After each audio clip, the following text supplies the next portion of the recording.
నీరీస్ imperial ఛానల్కి స్వాగతం. అందరికీ నమస్కారం.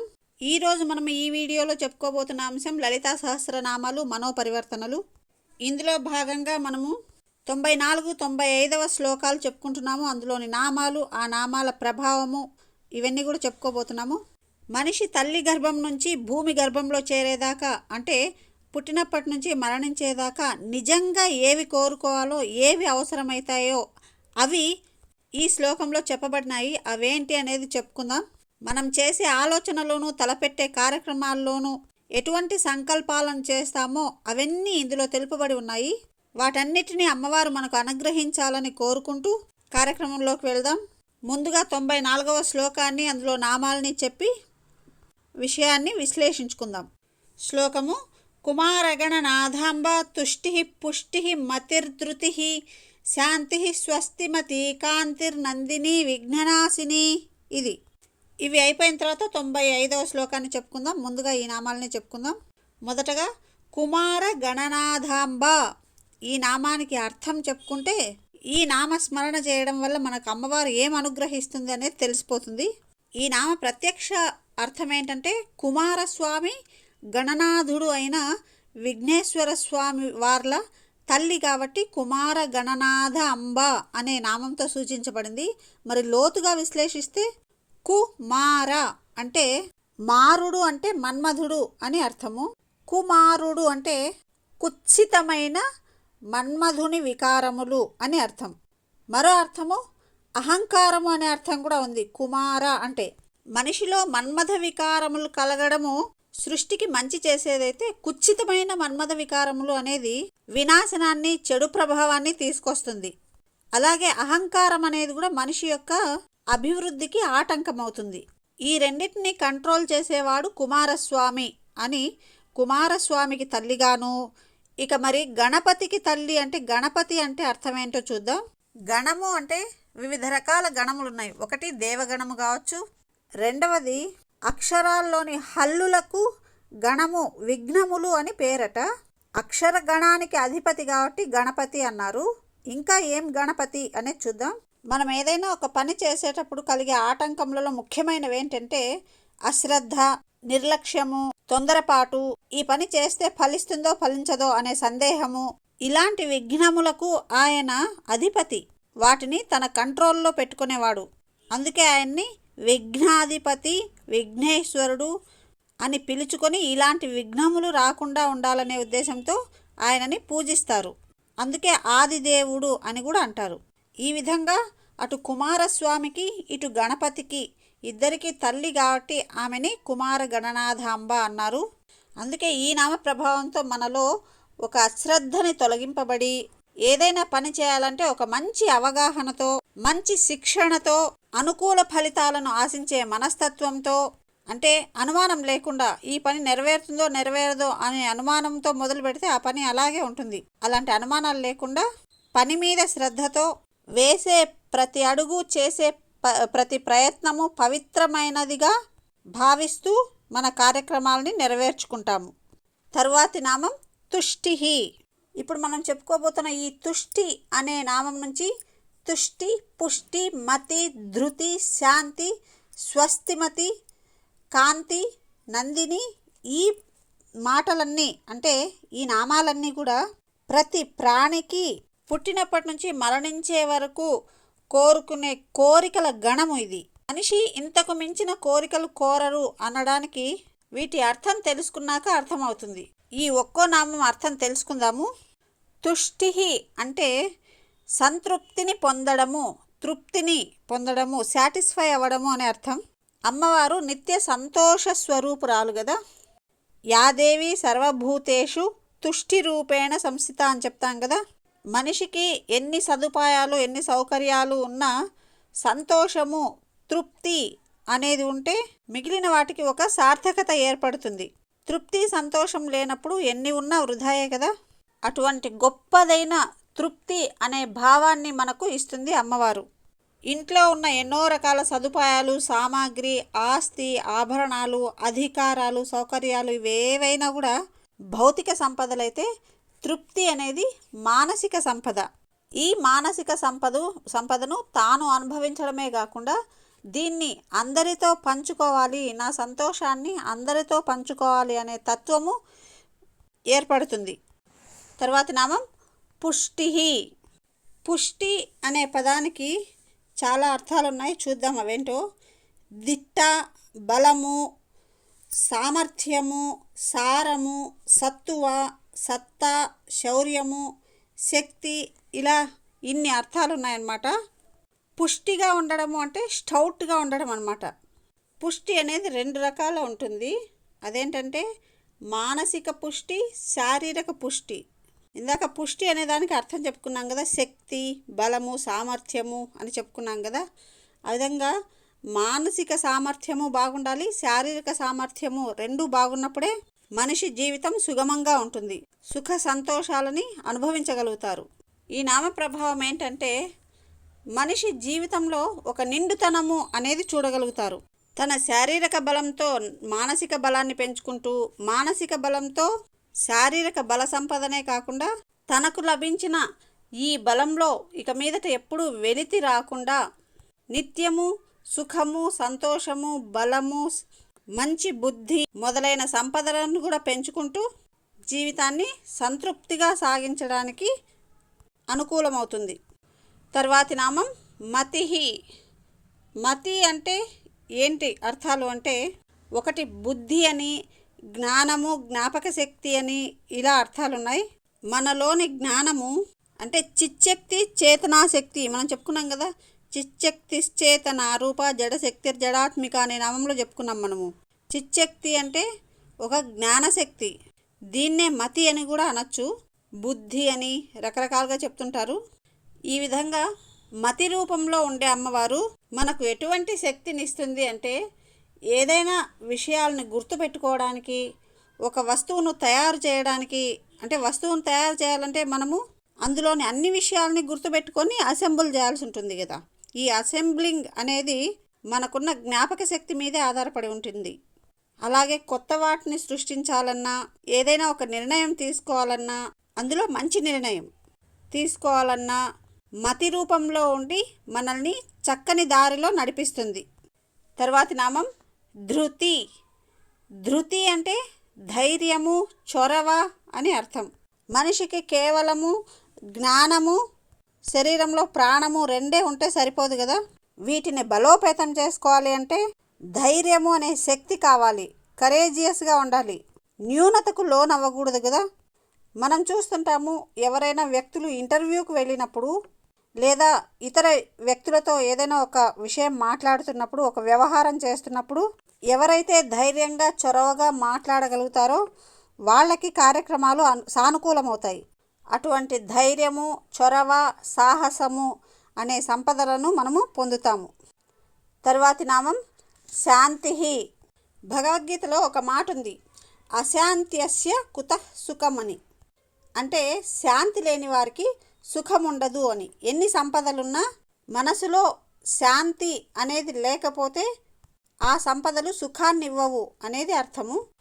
మనిషికి ఇతర జంతువులకి తేడా ఏంటి అని చెప్పినప్పుడు 4-5 అంశాల్లో తేడా ఉంటుంది. అదేంటంటే, ఒకటి విచక్షణ, వివేకము, మాటల్లో చతురత, వీటితో పాటు శాంతి అనేది కూడా. అహంకారము, క్రోధము అనేవి ప్రతి జీవిలోనూ ఉంటాయి, కానీ శాంతంగా ఆలోచించడము, శాంతంగా ప్రవర్తించడము అనేది మనిషికి మాత్రమే సాధ్యం. మనిషికి కష్టాలు, దుఃఖాలు ఎదురైనప్పుడు కానీ, లేదంటే లాభాలు, సుఖాలు ఎదురైనప్పుడు కానీ దైన్యానికి గురవ్వకుండా, ఉద్వేగాలకు గురి అవ్వకుండా, అతిగా మార్పు ఉండని స్థితిలో, అంటే సాధారణ స్థితిలో ఉండగలగడాన్ని శాంతము అనవచ్చు. దీన్నే శమము అని కూడా అంటారు, ఓర్పు, సహనము అంటారు కదా. ఈ లక్షణం ఉన్న వాళ్ళకి జ్ఞానము తొందరగా అబ్బుతుంది. కాబట్టి ఇంత గొప్పదైన శాంతి అనే ఒక ఉన్నత లక్షణం మనకు మన జీవితంలో కావలసిన మిగిలిన అన్నిటినీ సంపాదించుకోవడానికి సహాయపడుతుంది. తర్వాతి నామం స్వస్తిమతి. స్వస్తి అంటే క్షేమము, అదే సంక్షేమం అని కూడా అంటారు కదా, వెల్బీయింగ్. మీకు డౌట్ రావచ్చు, ఏదైనా దానికి స్వస్తి పలికినారు అంటే దాన్ని ముగింపు పలికినారు అనే అర్థంలో కూడా కొన్నిసార్లు చెప్తారు. ఇది ఎందుకు వచ్చిందంటే, మన సాంప్రదాయంలో ఏ కార్యక్రమం అయినా మొదలు పెట్టినప్పుడు తర్వాత చివరిగా ముగింపులో కూడా శాంతి మంత్రాలను స్వస్తి వాక్యాలను పలకడం అలవాటు. ఆ విధంగా స్వస్తి పలికారు అంటే దాన్ని వద్దనుకున్నారు, ఆపేశారు అని కాదు అర్థం. మంగళ వచనాలతో ఆ కార్యక్రమాన్ని ముగించాము అనేది అర్థం. లోకా సమస్త సుఖినో భవంతు అని అంటారు. దీన్ని స్వస్తి పలకడం అంటారు. అంటే లోకమంతా సుఖంగా క్షేమంగా ఉండాలని ఆశించడం, అంతేగాని ఈ కార్యక్రమం అయిపోయింది అని చెప్పడం కాదు కదా. అందుకే ప్రతిదాన్ని మనము ప్రత్యక్ష అర్థము తెలుసుకుంటూ దాని అంతరార్థాన్ని కూడా తెలుసుకున్నప్పుడే అపార్థాలు అనేది తొలగిపోతాయి. మరి ఇక ఈ నామంతో మనకొచ్చే సంక్షేమం ఏమిటి అంటే, మనలో ఎప్పుడూ మన క్షేమాన్ని మాత్రమే కోరుకోవడమే కాకుండా ఇతరుల క్షేమాన్ని, ఇతరుల శుభాన్ని కూడా కోరుకునే ఒక తత్వం మనలో బహిర్గతం అవుతుంది. స్వస్తిమతి అంటే ఇతరుల యొక్క క్షేమాన్ని కూడా కోరుకునే బుద్ధి కలవారు అనే అర్థం. ఓకే, తర్వాతి నామం ఏంటంటే కాంతి. కాంతి అంటే మీకు తెలుసు, లైట్ అని, బ్రైట్నెస్ అని ఇలా అర్థాలు ఉన్నాయి కదా. ఒక ఆరా అని కూడా చెప్పొచ్చు. ఇంకొక అర్థంలో ఏంటంటే కాంతి అంటే కోరదగినది అని కూడా అర్థం ఉందట. తేజస్సు, ప్రకాశము అనే అర్థాలు కూడా ఉన్నాయి. ప్రతి మనిషిలో ఒక విధమైన కాంతి, తేజస్సు ఉంటుంది. వాళ్ళలో ఉండే వివిధ రకాల జ్ఞానాన్ని, సంపదను బట్టి, వాళ్ళు చేస్తున్న పనిని బట్టి వాళ్ళలో ఒక తేజస్సు అనేది తెలిసిపోతుంది. మనం సాధారణంగా చూస్తున్నప్పుడు కొంతమందిని చూస్తానే నమస్కరించాలనిపిస్తుంది, కొంతమందిని చూస్తే అనుమానించాలనిపిస్తుంది. ఇలా వాళ్ళ మనోభావాలను, వాళ్ళలోని జ్ఞానాన్ని, వాళ్ళ వృత్తులను బట్టి వాళ్ళలోని కాంతి, తేజస్సు అనేది బహిర్గతమవుతూ ఉంటుంది. ఏదైనా అమ్మవారి స్వరూపమే, వాళ్ళలోని కళ అమ్మవారి స్వరూపమే, వాళ్ళలోని తేజస్సు అమ్మవారి స్వరూపమే. వాళ్ళలోని తేజస్సుకు, నిస్తేజానికి, దేనికైనా కారణం అమ్మవారే. కానీ ప్రతి మనిషి కోరదగినది ఏంటి అంటే ఉన్నతమైన జీవలక్షణము. ఎప్పుడైతే ఉన్నత జీవలక్షణం ఉందో అప్పుడు మనలో ఒక మంచి కాంతి, మంచి ప్రకాశము అనేది వెదజల్లబడుతూ ఉంటుంది. మంచి వెలుగు అనేది మనకి మంచి గౌరవాన్ని సంపాదించి పెడుతుంది. తర్వాతి నామం నందిని. ఇది 450వ నామము. కేవలం నామాల సంఖ్య పరంగా తీసుకుంటే ఈ నామానికి అర్థం ఏంటంటే ఆనంద స్వరూపురాలు, ఆనందమును ఇచ్చేది అని అర్థం. ఇంకో రకంగా ఆనందమును అనుభవించునది అని కూడా అర్థము. అమ్మవారిని ఈ నామంతో స్మరిస్తే మనము ఆనందమును అనుభవించే శక్తి గలవారము, ఆ పరిస్థితులను అనుభవించే వారలము అవుతాము. ఈ నామ ప్రభావం ఏంటంటే మనిషి చేసే ప్రతి పనిలోనూ సంతోషమును, ఆనందమును అనుభవిస్తూ ముందుకు వెళ్ళే మానసిక స్థితిని ఇస్తుంది. తర్వాతి నామం విఘ్ననాశిని. ఇక్కడ విఘ్ననాశిని అంటే విఘ్నములు అనేది ఎవరికి వస్తాయి అనేది చెప్తున్నారు. ఎవరికి? జ్ఞాన సాధకులకు, ఉపాసకులకు. వీరికి ఎవరికైనా ఏదైనా వాళ్ళ ఉపాసనలో, వాళ్ళ సాధనలో వచ్చే ఏవైనా విఘ్నాలని తొలగింపజేస్తుంది. కాబట్టి అమ్మవారికి విఘ్ననాశిని అనే పేరు వచ్చింది. మనము మొదట్లో చెప్పుకున్నాం కుమార గణనాథాంబ అన్నప్పుడు అహంకారము, నిర్లక్ష్యము, అశ్రద్ధ ఇవన్నీ ఏదైనా ఒక కార్యక్రమం చేయడానికి ఏర్పడే ముఖ్యమైన విఘ్నములు. జ్ఞాన సముపార్జన చేయాలి అనుకునే వారికి, మరి ఇంకా చెప్పాలంటే విద్యా సముపార్జన. ఈ కాలంలో జ్ఞాన సముపార్జన అంటే ఇంకా విద్యా సముపార్జన అనేది చెప్పుకోవాలి. విద్యార్థులకు ముఖ్యమైన 3 శత్రువుల్లాంటి లక్షణాలను చెబుతూ ఒక శ్లోకంలో ఇలా చెప్పినారనమాట. అశుశ్రూష, త్వర, శ్లాఘ, శాస్త్రవత్రయ అని చెప్పినారు. 3 శత్రువుల్లాంటి లక్షణాలు ఏంటివంటే అశుశ్రూష అంటే ముందుగా చెప్పింది వినాలనే అసలు శ్రద్ధే లేకపోవడం, వినాలని అనుకోకపోవడం. త్వర అంటే తొందరపాటు. శ్లాఘ అంటే పొగడతానమాట. ఈ 3 విద్యార్థులకు శత్రువులు లాంటివి. ఈ లక్షణాలను పక్కన పెట్టేస్తే వాళ్ళని విద్య ఆర్జించడం అనేది సులభం అవుతుంది. ఆ విధంగానే ఇక్కడ జ్ఞాన ఉపాసకులకు కూడా అశ్రద్ధ, అహంకారము, నిర్లక్ష్యము, ఇవే కాకుండా మరొక విషయం కూడా చెప్పుకోవాలి. ఉచ్చారణ దోషములను కూడా విఘ్నములుగా చెప్పుకోవచ్చు. ఇటువంటి విఘ్నాలను కూడా అమ్మవారు నశింపజేస్తుంది కాబట్టి విఘ్ననాశిని అని చెప్పొచ్చు. దీనితో 94వ శ్లోకం కంప్లీట్ అయింది. ఇప్పుడు 95వది శ్లోకం చెప్పుకొని ఆ నామాలు చెప్పుకుందాం. తేజోవతి త్రినయన లోలాక్షి కామరూపిణి మాలిని హంసిని మాత మలయ చలవాసిని. ముందుగా తేజోవతి అనే నామం గురించి తెలుసుకుందాం. తేజోవతి అంటే గొప్ప తేజస్సు కలది అని అర్థం. అమ్మవారు కోటి సూర్యుల తేజస్సు కలిగి ఉంటుంది. అలాగే సూర్యుడు, చంద్రుడు, అగ్ని మూడింటిని తన 3 కళ్ళుగా కలిగి ఉంటుంది కాబట్టి ఆమె మహా తేజస్సుతో విరాజిల్లుతూ ఉంటుంది. ఎవరిలో అయినా ఏదైనా జ్ఞానమున్నా, ప్రతిభ ఉన్నా, నిర్భయత్వము, ధైర్యము, సాహసోపేతమైన వ్యక్తిత్వం ఉన్న వారికి ముఖంలో ఒక రకమైన తేజస్సు ఉంటుంది.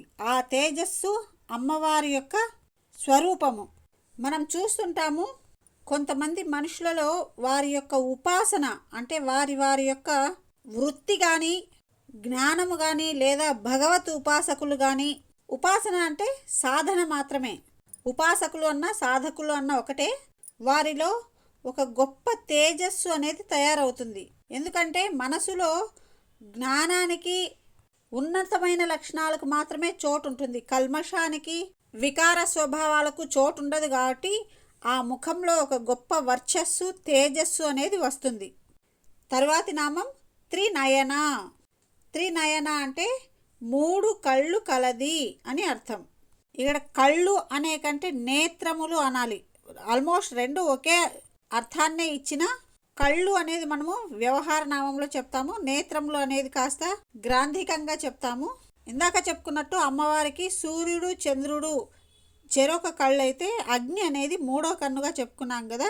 ఈ విధంగా 3 నేత్రములను కలిగి ఉంటుంది కాబట్టి త్రినయన అన్నారు. అదే కాకుండా మనము మహాకామేశ నయన కుముదాహ్లాద కౌముది అనే నామం చెప్పుకునేటప్పుడు నయనములు అంటే దానికి 2 అర్థాలు చెప్పుకున్నాం. ఒకటేంటంటే మనకు ప్రపంచాన్ని చూపిస్తుంది, తెలియజేస్తుంది, తెలుసుకోవడానికి ఒక సాధనంగా పనిచేస్తుంది కాబట్టి మన కళ్ళని నయనాలు అంటారని, అలాగే సూర్యకిరణాలను కూడా నయనాలు అని అనవచ్చని చెప్పినాం. ఎందుకంటే సూర్యకిరణాల వెలుతురు వల్ల మనము ఈ ప్రపంచంలో ఏమేమి ఉన్నాయని చూడగలుగుతున్నాం. చూడడానికి సాధనంగా పనిచేస్తుంది కాబట్టి సూర్యకిరణాలని కూడా నయనాలు అంటారని చెప్పుకున్నాం. ఇక్కడ త్రినయన అంటే మరో అర్థం ఉంది, అదేంటో చూద్దాం. అమ్మవారు 3 కాలాలను తెలుసుకునేది కాబట్టి త్రినేత్ర అని కూడా అనొచ్చు, త్రినయన అనొచ్చు. ఇంకొకటి ఏంటంటే మనిషి జీవనము 3 మార్గాలలో వెళుతూ ఉంటుందట. అంటే వారి అర్హతలను బట్టి దక్షిణ మార్గము, ఉత్తర మార్గము, బ్రహ్మ మార్గము అని 3 మార్గములు ఉంటాయంట. అసలు ఇవి ఏంటి అని తెలుసుకోవాలంటే మనము మన గురువులను సంప్రదించవలసిందే. ఎందుకంటే నాకు వీటి గురించిన పెద్ద జ్ఞానం లేదు. నెక్స్ట్ ఎప్పుడైనా పెద్దవారు చెప్పినప్పుడు విని కావాలంటే మీతో షేర్ చేసుకుంటాను. మీలో ఎవరికైనా దీని గురించిన కాస్త తెలిసి ఉంటే కామెంట్ చేయండి, అందరం తెలుసుకుందాం. ఓకే, ఇక తర్వాత విషయం చెప్పుకుందాం. ఇంకా ఈ నామ ప్రభావం చూద్దాం. ఈ నామ ప్రభావంతో మనలో అపాత్ర దానము చేయకూడదు అనేది తెలుస్తుంది. ఎలా చేయకూడదు? ఒక వ్యక్తి అర్హుడా అనర్హుడా దానమునకు, అంటే దానం గ్రహించడానికి అర్హుడా అనర్హుడా అనేది మనకి తెలియవస్తుంది అన్నమాట. కేవలం వ్యక్తిని చూడగానే భౌతిక నేత్రాలతో మనము గ్రహించడం కాకుండా మనం ఇస్తున్న ఈ దానము లేదా స్వీకరిస్తున్న ఆ వ్యక్తి స్వీకరిస్తున్న ఈ దానం అనేది ప్రయోజనం కలుగుతుందా, వృధా అవుతుందా అనేది తెలుసుకోగలుగుతాం. ఎందుకంటే అపాత్ర దానం అనేది చేయకూడదు కదా. అందులోనూ ముఖ్యంగా విద్యాదానము లాంటివైతే అస్సలు చేయకూడదు. మనకు లలితా సహస్రనామం పూర్వభాగంలో హయగ్రీవుడు అగస్త్యుడితో చెప్తాడు కదా, గురువులు ఎవరికి పడితే వాళ్ళకి బోధన చేయకూడదు. అందులోనూ శఠులకు, అంటే గురువుల దగ్గర నాకు అన్నీ తెలుసు అని నటించే వాళ్ళకి, మోసకారులకి, శుభ్రత పాటించని వాళ్ళకి మొదలైన వాళ్ళకి అసలు చెప్పకూడదని చెప్పి హయగ్రీవుడు అగస్త్యుడితో చెప్తాడు. ఆ విధంగా మనం కూడా ఏ దానం చేసినా, విద్యాదానం కావచ్చు, వస్తు దానం కావచ్చు, ఏదైనా చేస్తున్నప్పుడు ఇది సక్రమంగా నెరవేరుతుందా అని తెలుసుకోగలిగే సామర్థ్యం ఏర్పడుతుంది. తరువాతి నామం 454వ సంఖ్య గలది లోలాక్షి కామరూపిణి. ఈ లోలాక్షి కామరూపిణి అనేది అంతా ఒకే నామమే. లోలాక్షి అంటే స్త్రీలను చెప్తారనమాట. ఎందుకంటే స్త్రీలకి చంచలమైన కన్నులు ఉంటాయి. అంటే వాళ్ళ దృష్టి ఒక చోట నిలకడగా ఉండదు కాబట్టి వాళ్ళకి లోలాక్షులు అని పేరు వచ్చింది. అలాగే అందమైన కన్నులు ఉన్న వాళ్ళని కూడా అర్థం వస్తుంది. అటువంటి అందమైన చంచలమైన దృష్టి కల స్త్రీలను కూడా మోహము పుట్టించి ఆకర్షించే రూపము గలది అనేది ఇక్కడ అర్థము.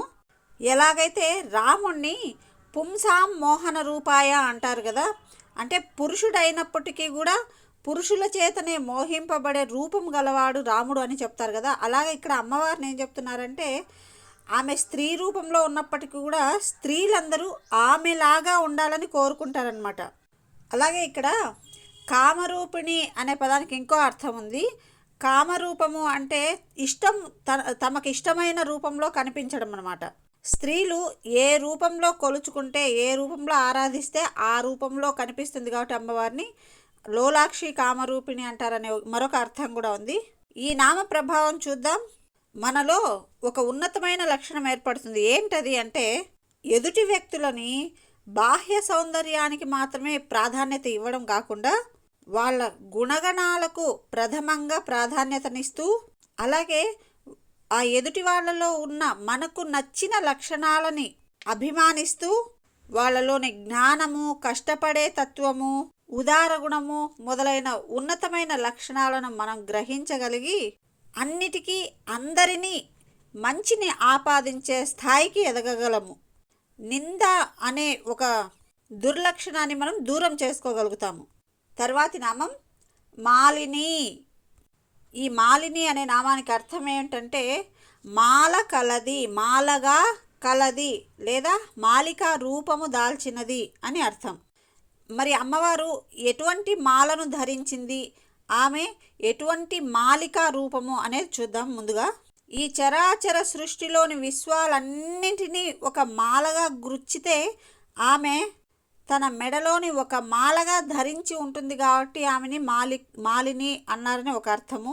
అలాగే వాంగ్మయాల సమాహారం కాబట్టి కూడా ఆమెని మాలిని అంటారట. మరొకటి ఏంటంటే మాలిని అనే ఛందస్సులోని ఒక రూపం ఉంది. అంటే ఇప్పుడు మనము ఉత్పలమాల, చంపకమాల అని చెప్పి అలంకారాల గురించి చెప్పుకుంటాం కదా. సారీ, అలంకారాలు కాదు, ఛందస్సు. ఆ విధంగా మాలిని అనే ఛందస్సు కూడా అమ్మవారికి చాలా ప్రీతికరమైనది కాబట్టి ఆ రకంగా కూడా మాలిని అంటారని ఈ నామాన్ని చెప్తారు. ఈ నామం మనిషి ప్రవర్తనలో తెచ్చే మార్పును చూద్దాం. మనం పలికే ప్రతి మాటలోని ప్రతి అక్షరము లేదా ప్రతి పదము కావచ్చు ఎదుటివారిని గౌరవించేదిగా ఉండాలని కోరుకునే తత్వంతోనూ, అలాగే ఎదుటివారిలో దైవత్వాన్ని చూస్తూ మనం మాట్లాడే ప్రతి మాట ఒక పుష్పంలాగా భగవంతుని చేరే విధంగా ఊహించుకునే ఒక తత్వం అలవడుతుంది. మనం దేవుడికి పూజ చేస్తే తిరిగి దేవుడు మనకు వరాలు ఇచ్చినట్టుగా ఎదుటివారిని గౌరవిస్తే మనకు ఖచ్చితంగా అంతకు మించిన గౌరవం దక్కుతుంది. Give respect and take respect అంటారు కదా. ఈ వాక్యాలను దృష్టిలో పెట్టుకొని జాగ్రత్తగా వ్యవహరిస్తామన్నమాట. తర్వాతి నామం హంసిని. హంసిని అంటే ఆడహంసను హంసిని అంటారు. హంసల జాతికి ఒక ప్రత్యేక లక్షణం ఏంటంటే పాలు నీళ్ళని వేరు చేస్తాయి, అంటే పాలను గ్రహించి నీళ్ళను వదిలేస్తాయి అని అంటారు. అలాగే మన ఉచ్ఛ్వాస నిశ్వాసలను కూడా హంస అని అంటారట. యోగ సాధకులకు ఈ ఉచ్ఛ్వాస నిశ్వాసలు అనేవి చాలా ముఖ్యమైనవి అన్నమాట.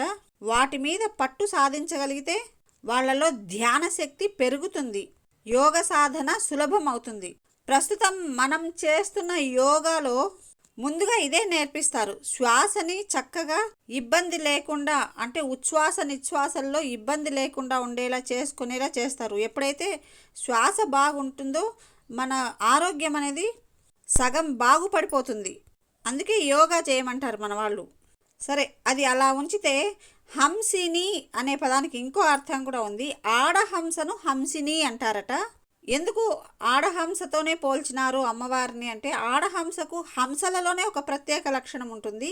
అదేంటంటే ఆడహంసల నడక చాలా ప్రత్యేకంగా, అందంగా, ఒక ఉత్తమమైన గమనంతో ఉంటుందట. అలాగే ఆడహంసకి ఆయుర్దాయం కూడా కొంచెం ఎక్కువే ఉంటుందట. ఈ విధంగా ప్రత్యేకమైన అందము, ప్రత్యేకమైన గమనము, ఆయుర్దాయము ఉండడం వల్ల హంసిని అని చెప్పినారు. ఈ నామ ప్రభావం మనిషి ప్రవర్తనకి ఏంటి సంబంధం అనేది చూద్దాం. హంస ఎలా అయితే పాలను నీళ్లను వేరు చేయగలుగుతుందో, ఆ విధంగా మనలో కూడా మంచి చెడుల విచక్షణ అనే ఒక మంచి క్వాలిటీ ఏర్పడుతుంది. సత్యాసత్యాలను గ్రహించడము. ఎందుకంటే ఇప్పుడు ఈ ప్రస్తుత కాలంలో మనకు ఎదురవుతున్న అనేక విషయాల్లో ఏది సత్యము ఏది అసత్యము గ్రహించలేని పరిస్థితిలో ఉన్నాము. అసత్యము సత్యము కంటే 1000 రెట్లు అందంగా ఆకర్షిస్తుంది. ఇటువంటి ఆకర్షణలకు లోనవ్వకుండా భగవంతుణ్ణి, భగవన్నామ స్మరణను ఆశ్రయిస్తే మనల్ని రక్షింపబడతామన్నమాట. మనల్ని మనం రక్షించుకోగలుగుతాము. ఎవరో ఒకరు ఏదో ఒక రూపంలో వచ్చి మనల్ని జాగ్రత్త పరిచే విధంగా మన చుట్టూ ఒక ఉత్తమమైన గుణాలున్న వారి సర్కిల్ని ఏర్పాటు చేసుకోగలుగుతాము. తరువాతి నామం మాత. మాత అనే పదానికి అందరికీ అర్థం తెలుసు, తల్లి అని. ఒక చిన్న డౌట్ రావచ్చు, లలితా సహస్రం మొదట్లోనే శ్రీమాత చెప్పినారు కదా, మళ్ళీ ఇక్కడ అదే మాటే మాత అనే పదం మళ్ళీ ఎందుకు పెట్టినారు అంటే, అక్కడ పదానికి ఇక్కడ పదానికి కొంచెం తేడా ఉంది.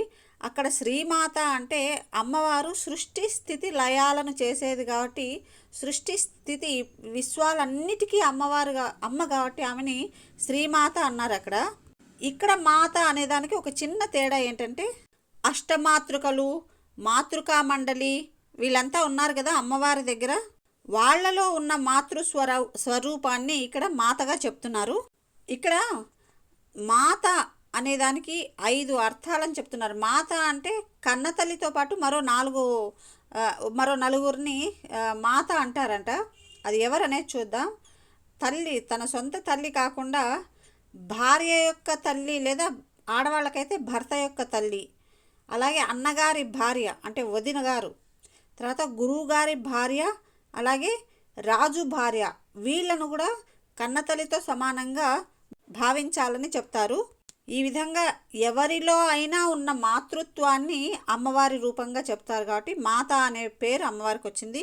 ఈ నామ ప్రభావం చూసేద్దాం. మనకు మన చుట్టూ ఉన్నవారు ఏదైనా ఇచ్చారనుకోండి, దాన్ని నార్మల్గా తీసుకుంటాం. కానీ అదే మన తల్లి ఇచ్చిందనుకోండి, దాన్ని ఎంతో పవిత్రంగా భావిస్తాము. అది ఒక ప్రసాద రూపంలో నమస్కరించుకొని దాన్ని చాలా ఆనందంగా స్వీకరిస్తాం కదా. అంటే తల్లి పట్ల మనము మమకారాన్ని చూపిస్తాం కదా, అటువంటి మమకారాన్ని ఇతరులలో కూడా చూస్తూ, అంటే ఇతరులు కూడా ఏదైనా ఒకటి మనకి ఇచ్చినారనుకోండి, దాన్ని కూడా పవిత్రంగా స్వీకరించి వాళ్ళు కూడా మాతృ సమానులుగా, ఇంకా చెప్పాలంటే అమ్మవారి స్వరూపాలుగా సమానులుగా భావించి వాళ్ళ నుంచి అది విద్య కావచ్చు, వస్తువు కావచ్చు, ఏదైనా స్వీకరించి పవిత్రంగా చూసుకునే ధోరణి ఏర్పడుతుంది. అంటే నిర్లక్ష్య ధోరణి అనేది దూరం చేస్తుంది అనమాట. వాళ్ళు మాకేంటి ఇచ్చేది అనే ఒక అహంకార భావం అనేది దూరం చేస్తుంది. మనము సత్యనారాయణ స్వామి వ్రత కథల్లో వింటుంటాము. రాజు గొల్లపిల్ల వాళ్ళు సత్యనారాయణ స్వామి వ్రతం చేస్తా అంటే వాళ్ళు ఇచ్చే ప్రసాదాన్ని స్వీకరించడానికి నిరాకరిస్తాడు. మీరేంటి నాకు ఇవ్వడం అన్నట్టుగా ఆ ప్రసాదాన్ని నిర్లక్ష్యం చేస్తాడు కదా.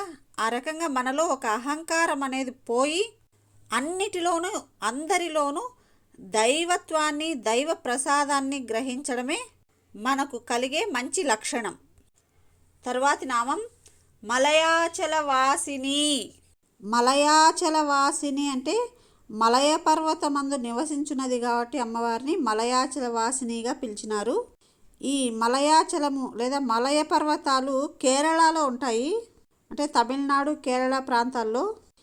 ఈ మలయ పర్వతాల ప్రాంతంలో మాట్లాడే భాష కాబట్టి కేరళలో మాట్లాడే భాషని మలయాళము అని అన్నారు. మలయ ఆలము, ఆలము అంటే శబ్దము, మాట అని అర్థం ఉంది. అందుకే ఆ భాషని మలయ ఆలము, మలయాళము అని అన్నారు. ఈ మలయాచల ప్రాంతము చందనపు వృక్షాలకి ప్రసిద్ధి. ఈ ప్రాంతము చందన సుగంధాలను వెదజల్లుతూ ఉంటుంది. అమ్మవారికి చందనపు పరిమళము ఇష్టము కాబట్టి ఆ ప్రాంతంలో నివసిస్తూ ఉంటుంది. మనము చందన ద్రవ దిగ్ధాంగి అని చెప్పుకున్నామే, అంటే చందన ద్రవము పోయబడిన శరీరము కలది అని చెప్పుకున్నాం కదా. అలాంటి కొంచెం అర్థాన్ని ఇచ్చేది. మలయాచలము దేనికి ప్రసిద్ధి అంటే చందనము చెట్లకి ప్రసిద్ధి. ఎప్పుడూ చందన గంధాలను వెదజల్లుతూ ఉంటుంది. ఆ పరిమళాన్ని ఇష్టపడుతుంది కాబట్టి అమ్మవారు అక్కడ ఎక్కువ నివసిస్తుంది అని చెప్తారు. ఈ నామ ప్రభావం చూసేద్దాం. మనకు జీవితంలో ఎదురయ్యే కష్టాలు, బాధలు, వీటి నుంచి జాగ్రత్తగా, వివేకంతో, విచక్షణతో వాటిని విముక్తి పొందేలా చేసుకుంటూ సుఖము, సంతోషము అనే చల్లని గాలులు వీచే విధంగా మన జీవన వాతావరణాన్ని మనము మలుచుకోగలుగుతాము. ఎండ వెనక వాన నిండు హర్షమునిచ్చు, రేయి వెనక పగలు హాయినిచ్చు అని ఒక పద్యం ఉంది కదా. బాధ వెనక సుఖము బహుళంబుగా నవ్వు. నాకు ఈ పద్యం పూర్తిగా రావడం లేదు. ఆ విధంగా మనకు కష్టాలు వచ్చినా వాటిని తొలగించుకొని ఆనందము, సంతోషము, తృప్తి అనే చల్లని గాలులతో మనము స్వాంతన పొందగలిగేలాగా మన జీవితాన్ని తయారు చేసుకునేటట్టు మనకు శక్తినిస్తుంది అమ్మవారి ఈ నామాలు. ఇవి ఈరోజు మనం చెప్పుకున్న లలితా సహస్రనామాలు, మనోపరివర్తనలు. అందరూ శ్రద్ధగా విన్నందుకు ధన్యవాదములు. అమ్మవారి అనుగ్రహం మీ మీద ఎల్లవేళలా ఉండాలని కోరుతూ, ఇవి నచ్చుంటే లైక్ చేయండి. Thank you. Have a nice day.